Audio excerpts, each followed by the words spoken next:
meaning of the multiple shops or the chain stores, and its different features of the chain store.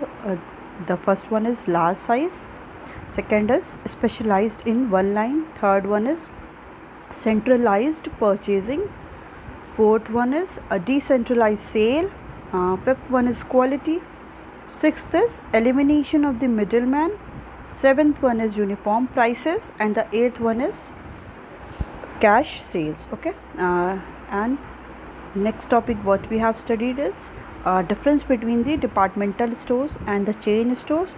So along with the point of the difference, and the point of difference were variety, credit or cash basis, location or the risk, types of customers, services, decoration, pricing, advertising and flexibility. Okay, we have also started a topic that is mail order retailing. So mail order, simply in the mail order, any retailing seller contact to the potential buyer through the advertisement and the mail publicity, okay, by sending the circulars, catalogs, price list, samples or the booklets. So the customers are required to place their order by the post. Okay, so and we have also studied the different features of the mail order houses, that is a detailed mailing list containing name and address of the potential customer maintained by the mail order houses. The seller sends circular and catalogs etc. to the customer by post. The customer also place order by selecting goods from the catalog by the post. The customer क्या करता है, order को place करता है जो भी catalog seller ने post किया है. Generally the standardized items are bought and sold through the mail order houses. Okay, एक जो standard और branded product ही क्या होते हैं, bought और sold होते हैं through the mail order. Payment is received through the value payable post और दी रजिस्टर्ड पोस्ट. ओके, जो भी पेमेंट मिलती है किसी भी रिटेलर को वो कैसे मिलती है, थ्रू दी WPP और दी रजिस्टर्ड पोस्ट. जो भी पोस्ट है उस पर जो जिससे भी रजिस्टर्ड है वो उसी पे वो पेमेंट सारी मिलती है. एंड द ट्रेडिंग प्रोसीजर क्या है इसका. So first one is advertisement to provide information about the product. Means उस प्रोडक्ट का एडवर्टीजमेंट होता है. सबसे पहले एडवर्टीजमेंट होता है, वो किसी भी डिफरेंट कस्टमर्स के पास जाता है, इंफॉर्मेशन जाती है कि ये प्रोडक्ट कैसा है, उसकी क्वालिटी कैसी है. एंड ऑर्डर रिसीविंग, फिर उसके बाद क्या है, और कस्टमर क्या करता है, ऑर्डर करता है.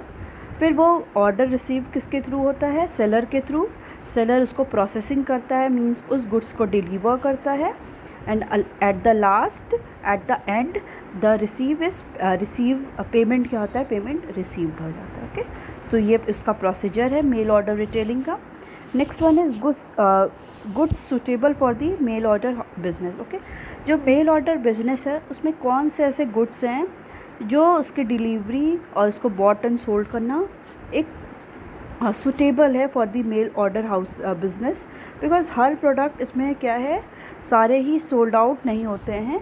उसमें क्या है कि कुछ स्टैंडर्डाइज और दी ब्रांडेड प्रोडक्ट होते हैं, वही होते हैं. और पेरिशेबल गुड्स जो होते हैं जो ईज़िली डिस्ट्रॉय हो जाते हैं, वो सारे प्रोडक्ट को क्या किया जाता है, इसके थ्रू डिलीवरी नहीं की जाती. Okay, so only following types of goods can be only following type of goods can be traded through the mail order retailing. First one is good should not be perishable in nature. मतलब goods क्या हो, वो perishable ना हो, easily वो मतलब बहुत shorter period of time का ना हो कि वो डिस्ट्रॉय हो जाए. Good should be standardized. Goods क्या होना चाहिए, उसके एक स्टैंडर्ड होना चाहिए. Next one is good should not be bulky. Goods क्या होने चाहिए, वो बल्क में नहीं होने चाहिए. मीन्स लार्ज अमाउंट का एक साथ नहीं होगा. क्या होगा, शॉर्ट लार्ज प्रोडक्ट में, मतलब स्मॉल में क्या होगा, स्मॉल क्वांटिटी में वो होंगे. Next one is good should be easy to handle. Goods क्या होने चाहिए, वो ईजी टू हैंडल, उसको ईजीली हैंडल किया जा सके. Good should be easily explain through the pictures and the description. जो भी गुड्स हो रहे हैं जिसको ऑर्डर करना है वो क्या हो, ईज़िली पिक्चर्स और डिस्क्रिप्शन के थ्रू उसको एक्सप्लेन किया जा सके. ठीक है, हम लोग जो भी मिंत्रा ये सबसे क्या करते हैं, ऑर्डर करते हैं, तो उसमें क्या होता है कि हम लोग पिक्चर्स देखते हैं, उसका डिस्क्रिप्शन देखते हैं, उसकी क्वालिटी देखते हैं. तो उसके सारे डिस्क्रिप्शन हम लोग ईज़िली ऐसे ही प्रोडक्ट को कर सकते हैं जो ईज़िली हम उसके डिस्क्रिप्शंस को देख के उस गुड्स की क्वालिटी एज वेल एज उस प्रोडक्ट के बारे में जान सके।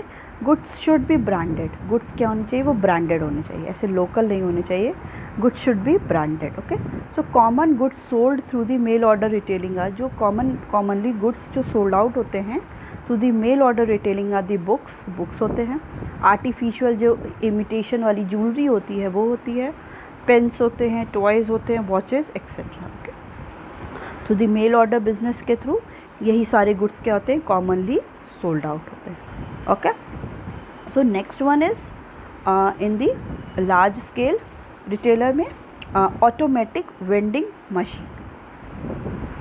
तो a vending machine is a new form of direct retailing. It is a machine operated by coins or tokens. The buyer insert a coin or token in the machine and receives a specific quantity of product from the machine. Large scale retailing is possible through the vending machine by placing the machines at the convenient locations such as petrol pumps, railway station, airports, etc. Okay, so इसमें क्या होता है, simply अ vending machine क्या होती है, एक new form of direct retailing है, मतलब एक नया फॉर्म है रिटेल ट्रेड के लिए। It is a machine operated by the coins और टोकन्स। ये क्या होता है, ये जो मशीन एक सिंपल एक मशीन होती है जो कॉइन्स और टोकन के थ्रू इसको क्या किया जाता है, ऑपरेट किया जाता है, यूज़ किया जाता है। So the buyer insert a coin और टोकन इन द मशीन। जो भी बायर है, जो भी हम लोग एज अ कंज्यूमर है, वो क्या करता है, सिंपली उस मशीन में कॉइन और टोकन को इंसर्ट करता है and receive a specific quantity of product from the machine. और उसके थ्रू वो क्या करता है, जितना भी पैसा इंटर किया है उसके अकॉर्डिंग प्रोडक्ट क्या है वहाँ से उसको मिल जाता है from the machine. So large scale retailing is possible through the vending machine by placing the machine at a convenient location such as petrol pump, railway station, airport etcetera. ठीक है, जो लार्ज स्केल पे अगर retailing करेंगे ये possible तभी होगी vending machine by placing the machine at the convenient location, मतलब उसको ऐसी लोकेशन पे हो, मतलब जो हर एक कस्टमर्स के लिए, बायर के लिए वो कन्वेनियंट हो, मतलब वो लोग के लिए वो ईज़िली वो ईज़ कर सके, वहाँ तक उस पर पहुँच सके और उसको यूज़ कर सके। सच एज पेट्रोल पम्प्स पे होना चाहिए, जैसे कोई भी प्रोडक्ट उसको चाहिए तो वहाँ पे वो मशीन ऐसी होगी तो वहाँ से वो प्रोडक्ट को ले सकते हैं। रेलवे स्टेशंस पे हो, एयरपोर्ट्स पे हो, तो ऐसी वहाँ पे मशीन को ये अवेलेबल कराना चाहिए। This method of retail selling is very popular in western countries. ये सब जो ये सारी जो मशीन्स हैं वो बेसिकली बहुत ज़्यादा पॉपुलर कहाँ है, वेस्टर्न कंट्रीज़ में ज़्यादा पॉपुलर है। Now these are becoming popular in India also. अब इंडिया में भी क्या हो रहा है, ये सारी मशीन्स बहुत ज़्यादा पॉपुलर हो रही हैं।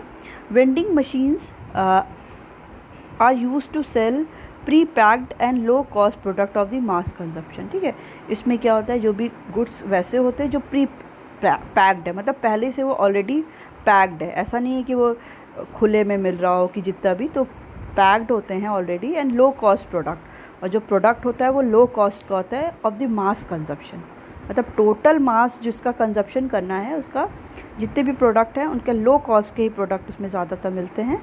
For example like soft drink means cold drink, cigarettes, postage stamps जो होते हैं, tickets etcetera.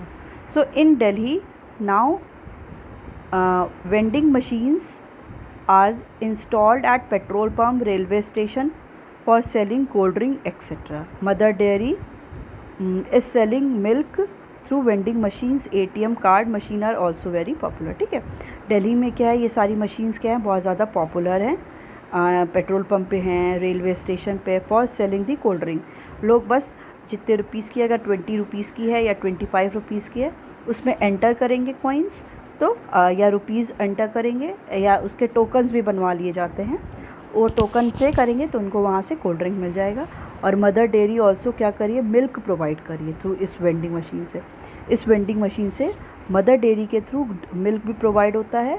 ATM card machines are also very popular. ठीक है, ATM कार्ड मशीन्स भी क्या है, ATM में क्या करते हैं हम लोग, इंसर्ट करते हैं, हमें जितना भी मनी चाहिए हम वहाँ से विड्रॉ कर लेते हैं। ठीक है, तो ये सारे क्या हैं, ऑटोमेटिक वेंडिंग मशीन है कि कोई भी लार्ज स्केल पे लार्ज रिटेलिंग होती है तो आप सिंपली उसमें कॉइन्स और टोकन को एंटर करोगे, उस पर इंसर्ट करोगे, तो आपको जो भी प्रोडक्ट है वहाँ से आपको मिल जाएगा। ओके, नेक्स्ट इज मेरिट और the benefits of the vending machine. So what are the different merits and the benefits of the vending machine.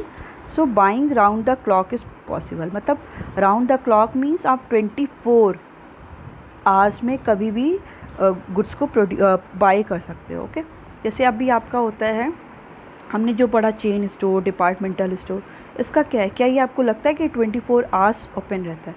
इसका टाइमिंग होता है 10 to 10, 10 AM to 10 PM। But इसका क्या है, ये राउंड द क्लॉक मीन्स आप 12 AM से, अगर आप 15 जुलाई को स्टार्ट किए वो ओपन है, तो वो 16 जुलाई को 12 AM, मतलब 24/7 ये कंटिन्यूस रहता है। ये आप कभी भी, आपको कोई भी कमोडिटी को परचेस करना हो, you can go through it. Okay, so next one is the customer gets fresh supply of goods with uniform weight and quality.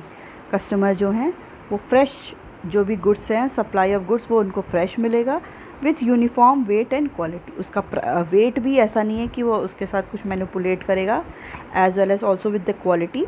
तो उसका वेट भी एकदम यूनिफॉर्म होगा, एज वेल एज क्वालिटी भी। Also no requirement of the salesman, वहाँ पे कोई भी रिक्वायरमेंट नहीं है कि कोई सेल्समैन होना चाहिए, बस वो प्रॉपरली मशीन होगी, आप उसमें पैसा एंटर करो, मनी एंटर करो, टोकन एंटर करो, एंड दैट वो जिसकी भी मशीन। अब ये नहीं कि मिल्क की मशीन है तो आप यू आर एक्सपेक्टिंग कि वहाँ से आपको कोल्ड ड्रिंक निकलेगी, नहीं।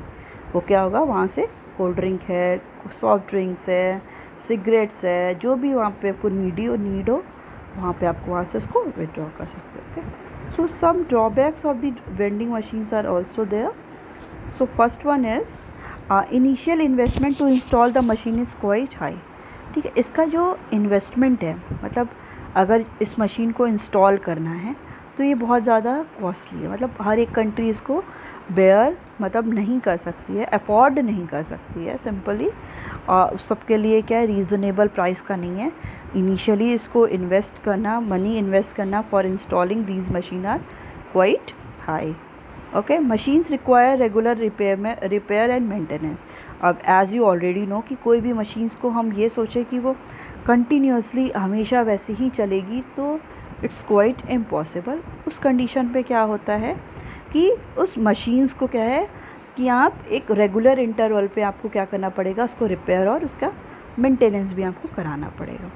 Okay, so next one is coins of exact shapes and size are required to operate the machine. अब इसमें ये भी है कि हर एक कॉइन क्या है, इसमें यूज़ नहीं किया जा सकता। ठीक है, अब उसका एक एग्जैक्ट शेप होना चाहिए। अगर आप देखे होंगे 5 का कॉइन होता है या 10 का कॉइन होता है, 1 रुपीज़ के कॉइन होते हैं, तो उसके साइज़ में डिफरेंस होता है ना। 5 का कॉइन थोड़ा सा छोटा होता है, 10 का थोड़ा बड़ा होता है। तो इसमें भी क्या है कि एग्जैक्ट शेप के ही कॉइन्स को यूज़ किया जा सकता है operate the machine. Okay, coins of exact shape and size are required to operate the machine को ऑपरेट करने के लिए। So in India vending machines are not very popular due to large number of small retail stores. India में ये vending जो machines हैं वो क्या बहुत ज़्यादा पॉपुलर नहीं है, क्योंकि इंडिया में ऑलरेडी जो स्मॉल रिटेल स्टोर्स हैं, मतलब जो हम लोग देखते हैं जनरल स्टोर्स, ये सारी स्टोर्स क्या हैं वो ऑलरेडी बहुत लार्ज नंबर में है, इसलिए ये ऑटोमेटिक वेंडिंग मशीन्स बहुत ज़्यादा पॉपुलर नहीं हुआ है। ओके,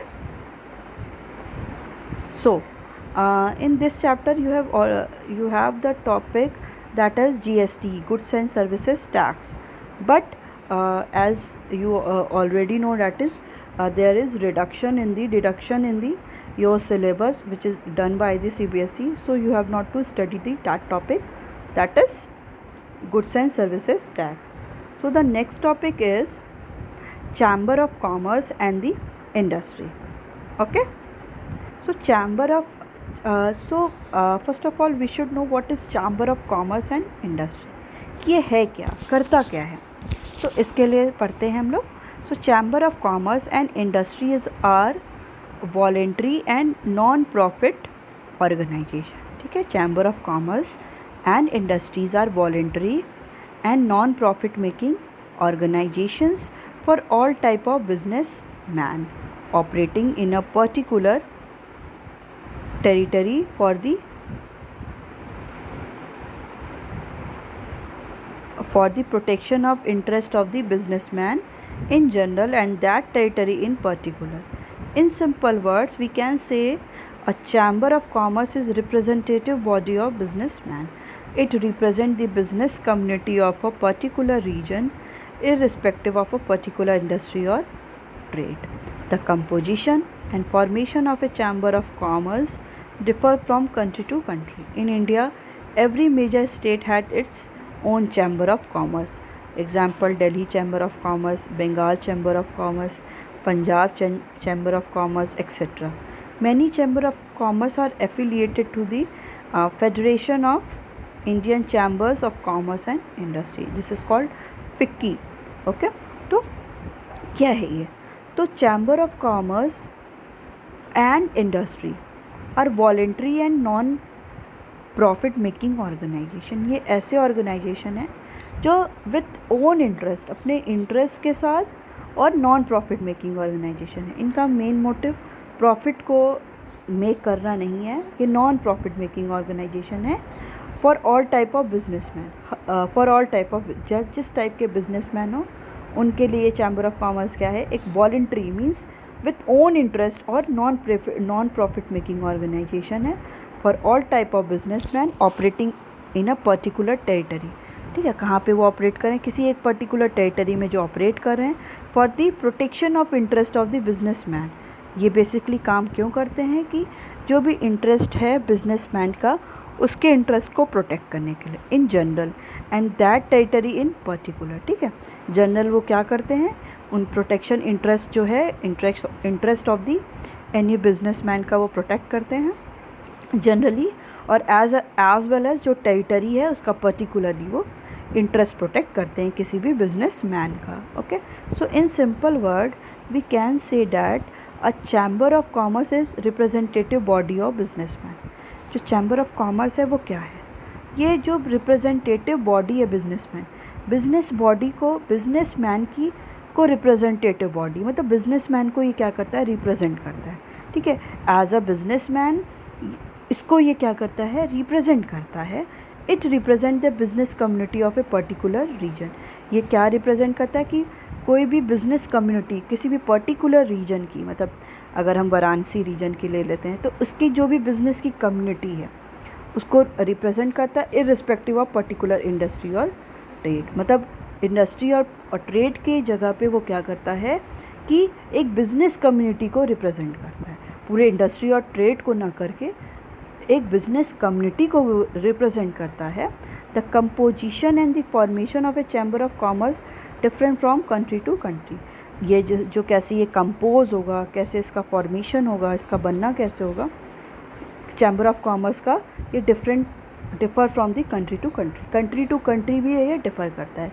इंडिया में अलग होगा, अदर कंट्रीज़ में अलग होगा. Okay, so in India every major state has its own chamber of commerce.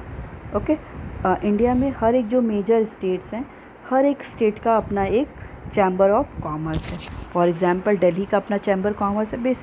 ये बेसिकली करते क्या हैं चैम्बर ऑफ कॉमर्स किसी भी बिजनेसमैन की उनके इंटरेस्ट को प्रोटेक्ट करते हैं. मतलब वो जो भी बिज़नेस एक्टिविटीज़ करेंगे उनको जो भी सारी फैसिलिटीज़ अवेलेबल है उसको they are protecting, as well as businessman को ये रिप्रेजेंट करते हैं कि ये इस बिज़नेस से रिप्रेजेंट करते हैं. उनकी एक कम्युनिटी होगी, अगर एक इससे रिलेटेड है तो एक ग्रुप में होंगे, उससे रिलेटेड है तो एक ग्रुप में होंगे. तो ये क्या बिज़नेस कम्युनिटी है. और हर एक स्टेट में, इवन हर एक कंट्री में ये क्या होता है, अलग अलग होता है. और इंडिया के हर एक मेजर स्टेट, मतलब जो बिग स्टेट्स हैं उसमें क्या है, अपने खुद के चैम्बर ऑफ कॉमर्स होते हैं. For example Delhi chamber of commerce, Bengal chamber of commerce, Punjab chamber of commerce, etcetera. So many chamber of commerce are affiliated to federation of Indian chamber of commerce and industry. और जो बहुत सारे chamber of commerce है like Delhi, Bengal, Punjab, ये सारे affiliated किससे होते हैं, federation of Indian chamber of commerce and industry. ठीक है, ये सारे एक से रिलेटेड होते हैं. This is called FICCI, that means federation of Indian chamber of commerce and industry. Okay, तो ये होता है chamber of commerce and industry. Okay, So next one is, what are the different roles or the functions of the chambers of commerce? Chamber of commerce जो हैं उनके basically ये role और functions क्या हैं, वो करता क्या है? तो first one is inter state movement of goods. ठीक है, अभी हम जान गए कि ये बिज़नेस किसी भी बिजनेसमैन के इंटरेस्ट को प्रोटेक्ट करता है, बिज़नेस कम्युनिटी को रिप्रेजेंट करता है. हर एक स्टेट के अपने अपने क्या होते हैं, खुद के चैम्बर ऑफ कॉमर्स होते हैं, और इनको ये डिफरेंट चैम्बर ऑफ कॉमर्स किससे एफिलिएटेड होते हैं? फिक्की से एफिलिएटेड होते हैं. अब इनके फंक्शंस और रोल क्या हैं? तो first one is inter state movement of goods. So the Chamber of Commerce and Industry facilitate interstate movement of goods by registration of vehicle, construction of highway and road etc. ठीक है, जो chamber of commerce and industry है वो क्या करता है? Inter state मतलब state के अंदर ही movement of goods by the registration of vehicle. ठीक है, इंटर स्टेट क्या करता है, जितने भी स्टेट्स हैं उनके अंदर ही गुड्स को क्या करता है? मूवमेंट करता है. कैसे? बाय रजिस्ट्रेशन व्हीकल का रजिस्टर्ड हो जाती हैं, construction of highways and roads, इसके थ्रू क्या होता है, जो भी जितने भी डिफरेंट गुड्स हैं वो मूव करते हैं inter state. Okay, next one is promoting social sound infrastructure. The chamber of commerce and industry hold discussion with the government agencies for investment into the infrastructure project like road, port, electricity, railway etc. for promoting the sale. So promoting the sound infrastructure, ये किसको promote करता है कि एक effective और efficient infrastructure हो, मतलब sound infrastructure हो, बहुत ज़्यादा उसमें फ्रूटफुल हो, वो बहुत ज़्यादा इफ़ेक्टिव हो. तो chamber of commerce and industry hold the discussion with the government agency. तो चैम्बर ऑफ कॉमर्स और इंडस्ट्रीज़ होती हैं वो क्या करती हैं? गवर्नमेंट की एजेंसीज़ के साथ डिस्कशन करती हैं for investment into the infrastructure, कि इन्वेस्टमेंट किस में करना चाहिए? इंफ्रास्ट्रक्चर में करना चाहिए. ठीक है, जो भी सारे इंफ्रास्ट्रक्चर्स होते हैं, रोड हो गए, डैम्स हो गए, आपके ब्रिजेस हो गए, रेलवे हो गया, इलेक्ट्रिसिटी हो गया, इन पे क्या करना चाहिए? इन्वेस्टमेंट करना चाहिए, like roads, ports, electricity, railway, for promoting. अब ये सब क्या है? ये सब अगर प्रॉपरली मेंटेन्ड होंगे तो ट्रेड करना भी क्या हो जाएगा? ईजिली हो जाएगा. इसलिए ये जो चैम्बर्स ऑफ कॉमर्स होते हैं वो गवर्नमेंट की एजेंसीज़ के साथ डिस्कशन करते हैं कि आप क्या करिए कि जितने भी इंफ्रास्ट्रक्चर हैं उन पे ज़्यादा इन्वेस्टमेंट करिए. अगर इन्वेस्टमेंट करेंगे ज़्यादा तो क्या होगा? प्रॉपरली सारी फैसिलिटीज़ मिल जाएगी. अब जब प्रॉपरली सब कुछ फैसिलिटीज़ मिल जाएगी तो ट्रेड करना भी क्या हो जाएगा? ईजी हो जाएगा, और ट्रेड भी प्रमोट होगा. Okay, next one is weight and measures of the prevention of the duplication brand. The Chamber of Commerce and Industry interact with the government to formulate laws related to weight and measures and the protection of brands and take action against those who are violate rules and regulation. Okay, तो ये क्या करता है? Chamber of commerce and industry interact with the government. Government के साथ ये लोग interact करते हैं टू फॉर्मुलेट द लॉज. क्या करते हैं? इंटरेक्ट करके एक दूसरे से वो लॉज, डिफरेंट जो लॉज होते हैं उनको बनाते हैं. टू वेट एंड मेजर्स, कि कोई भी गुड्स के कितना वेट होगा, उसके कौन से मेजर्स होंगे, किसके थ्रू उसको मेजर किया जाएगा, और प्रोटेक्शन ऑफ द ब्रांड, जितने भी ब्रांड है उनका प्रोटेक्शन प्रोवाइड करना. एंड टेक्स एक्शन, और एक्शन कोई भी एक्शन ले against those who wallet the rules and regulation, और उसकी अगेंस्ट क्या करे? एक्शन ले जो कोई भी रूल्स एंड रेगुलेशन को वॉयलेट कर रहा है. ओके, तो जो भी चैम्बर ऑफ कॉमर्स है ये सब इनके फंक्शंस हैं कि करते क्या हैं. वो उनसे बात करेंगे गवर्नमेंट एजेंसीज़ के साथ, उनसे प्रॉपरली उनका मेजर होगा कि लॉज बनाएंगे कि कोई भी प्रोडक्ट का वेट कितना है, उसका मेजर कैसे है, उसको हम किसके थ्रू मेजर करेंगे.